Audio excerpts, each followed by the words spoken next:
और जिन्होंने लगभग 50 वर्ष बिहार की और पिछले 20 वर्षों में न्याय यात्रा से लेकर प्रगति से लेकर समृद्धि यात्रा तक आज आपके बीच में आए हैं। एक बार सभी साथी से आग्रह करूंगा कि आदरणीय मुख्यमंत्री जी का जोरदार ताली बजाकर स्वागत करने का काम कीजिए। साथियों, इस मंच पर उपस्थित बिहार के वरिष्ठ मंत्री, हम लोगों के गार्जियन आदरणीय विजेंद्र यादव जी, हम लोगों के वरिष्ठ मंत्री आदरणीय विजय चौधरी जी, भारतीय जनता पार्टी के नेता और सारण के लोकप्रिय सांसद आदरणीय राजीव प्रताप रूडी जी, महाराजगंज के लोकप्रिय सांसद आदरणीय जनार्दन सिंह सिग्रीवाल जी, इस मंच पर उपस्थित हमारे तमाम माननीय विधायकगण, विधान परिषद के सदस्यगण, सभी नेतागण और इस मंच के सामने उपस्थित तमाम भाइयों, बुजुर्गों, माता एवं बहनों, छोटे छोटे बच्चों, आज इस समृद्धि यात्रा में आपके बीच में आए। प्रगति यात्रा में भी हम लोग आए थे और लगातार सरकार आपके बीच आकर आपके काम को आगे बढ़ाने का काम कर रही है। आज नीतीश कुमार जी को याद कीजिए साथियों, और देश के यशस्वी प्रधानमंत्री नरेंद्र मोदी जी को देखिए। दोनों की जोड़ी जब मिली साथियों, नीतीश जी ने कहा था कि हम गांव-गांव बिजली पहुंचाने का काम करेंगे, और जब कमिटमेंट के साथ आपके बीच में आए, आदरणीय प्रधानमंत्री जी ने कहा एक एक गांव तक बिजली पहुंचाना है, फिर नीतीश जी ने कहा हम घर घर बिजली पहुंचाएंगे। याद कीजिए, इसी छपरा में 5 घंटा बिजली नहीं रहता था।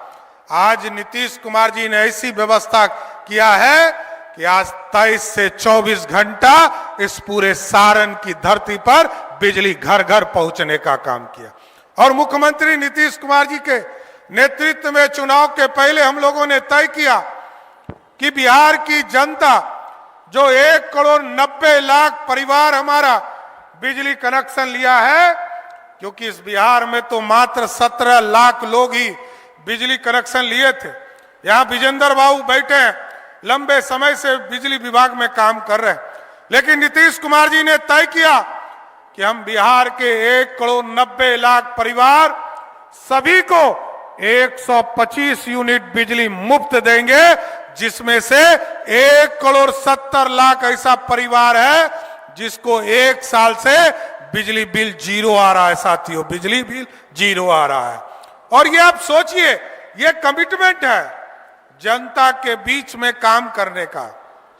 और आप देखिए, कोई मुख्यमंत्री सोच नहीं सकता है, देश में कोई भी सरकार ये नहीं सोच सकती है, लेकिन मुख्यमंत्री नीतीश कुमार जी ने कहा हम एक एक गांव तक सड़क पहुंचाने का काम करेंगे। आज मैं गर्व से कह सकता हूं, बिहार के बगल में उत्तर प्रदेश है, बिहार के बगल में झारखंड है, बिहार के बगल में बंगाल है, बिहार के बगल में नेपाल है। किसी भी राज्य में चले जाइए, जितना सड़क बिहार के गलियों में है उतना कहीं सी राज्य में आपको नहीं मिलेगा साथियों। और आज तो अभी रूडी जी बता रहे थे कि मैं दिल्ली से चलता हूं, 4 घंटे में अपने छपरा के घर पहुंच जाता हूं। हम लोग तो रूडी जी चाहते हैं, आपके बीच में यहाँ एयरपोर्ट भी है, अभी एयरपोर्ट पे हम लोग उतरे, हम लोग तो वहां चाहते हैं कि आप ट्रेनिंग कराइए। आप तो देश भर में पायलट को सहयोग करते हैं।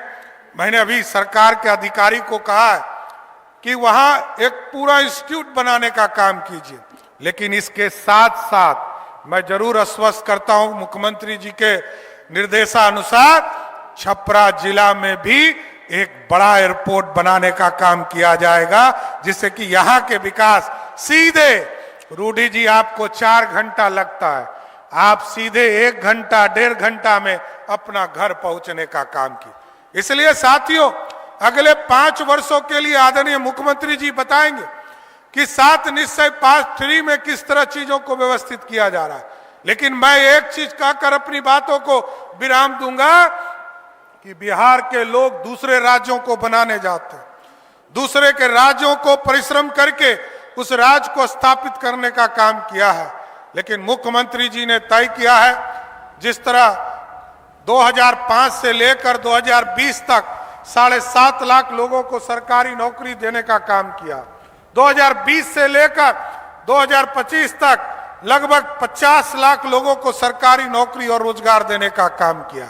और इस बार हम लोगों ने तय किया, इसी के लिए अलग से 2 डिपार्टमेंट बनाए गए। एक तो जो कौशल से युक्त होगा, युवा कौशल विकास विभाग बनाया गया, इसके माध्यम से कौशल युक्त बनाया जाएगा, लोगों को ट्रेनिंग दिया